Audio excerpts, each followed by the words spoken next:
it's approaching the supreme moment. Reality striking closer than it seems, don't it? Go ahead, it's for the taking if you want it. If not, the dream dies and you'll be forever haunted. Then confront it.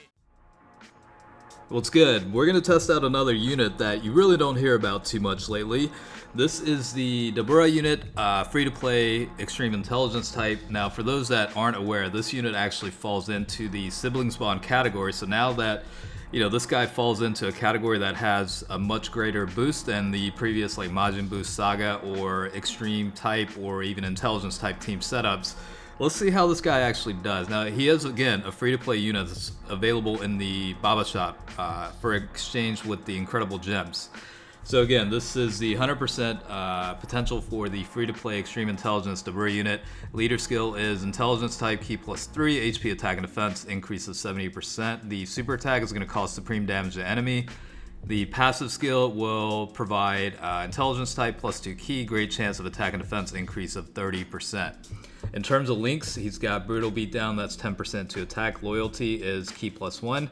Master Magic 15% to attack. Majin Resurrection Plan is +2 Ki. Nightmare is 10% to attack. Fear and Faith Ki +2, and then Shattering the Limit is also Ki +2. Again, two categories for this unit, Majin Buu Saga and the Sibling Spawn. For this showcase, you're going to see it strictly on the Sibling Spawn category. At 100% potential, this guy has HP levels of 13,032, attack is 10,544, defense is 7,715, 12 Ki Multiplier is 140%. When the SA level is max, you can actually launch the super attack at 9 Ki or more. So that's definitely a plus. Again, I doubt a lot of people are running this unit nowadays. It was a pretty decent support type unit for the intelligence type team setup. Nowadays, you don't really run mono type teams unless you're going into, say, Battlefield and Battle Road, stuff like that. On a normal Dokkan event or stuff like that, you're typically nowadays of Dokkan Battle, you're typically running category specific teams. So in that sense, you really don't hear about this unit too much. But again, I've never tested this unit personally, so I was always curious about it. And with all the crazy stuff going on, that was going on with Dokkan Battle, this guy was a little bit put on the back burner. I actually had this ready several weeks ago, but just finally came around to the actual editing process and uploading the video itself. So hopefully you guys are enjoying it. Again, I really like reverting back to covering some of the units that aren't really covered as much in today's age, you know what I mean? Like, that's kind of like, I like the sleeper units. I'm not saying this is a sleeper unit per se, but those anomalies always interest me a little bit. So that's really my thought on that. So in terms of the team setup, you will see Dabura linked up with the Darkness Toa unit a lot, the other Toa unit as well. Bula also provides a pretty good support through the passive as well. You've got a couple of units. Obviously doesn't link well with the LR Gohan and Goten. I mean, not really need to explain that, but yeah, they're going to be off rotation for the most part.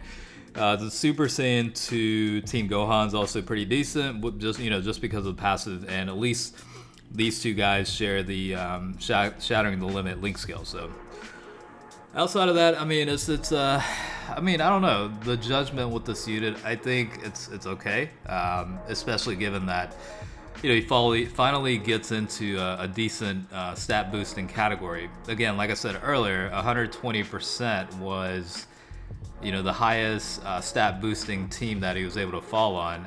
That's including the Majin Buu Saga category, as well as extreme types or extreme intelligence or even mono intelligence teams, stuff like that. But at least for this one, you do get a pretty decent boost from the siblings bond setup. So again, hopefully you guys are enjoying it. This is, again, one of those units you really don't hear about too often for obvious reasons. There's not really much to explain about that, but he's doing relatively decent, I think. That's probably a good way to describe it. He's doing okay. Now, is he worth going to the Baba shop and getting in today? Most likely not. You probably want to save your incredible gems on other stuff, honestly, but he's okay overall. So there was definitely a mistake here with the Darkness Toa taking the Dokkan mode instead of the Dabura unit, but it's okay.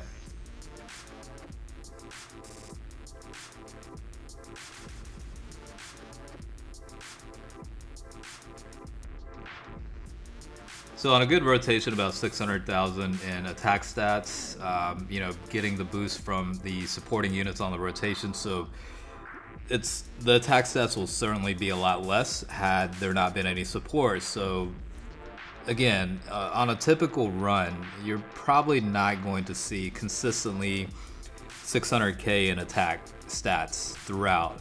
Likely you're going to see anywhere from like 400 to 500,000, which is still okay, but I mean, if in comparison, there are a lot of units that can build up to, you know, like 1 million attack stats.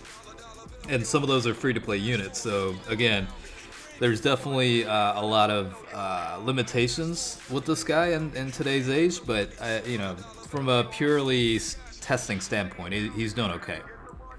Now, I doubt he'll get any sort of Dokkan Awaken in the future, but I don't know, like, I mean, we were talking, and the Truth and I was talking when we did the collab video not too long ago, but, you know, he's mentioning how Dokkan Battle is introducing new units based on, like, different arcs, you know, in order type of shit. So, you know, if that is the case, eventually, you know, this guy might get an introduction. Maybe it'll be a dual card where it's Dabura and Babidi together, you know, as a combination card. Who knows? But the sky's the limit, honestly, when it comes to this. Opportunities and options are pretty limitless for Dokkan Battle, so that's a good thing with that. They can always introduce new units with the same characters, essentially, but they just have to change things up a little bit.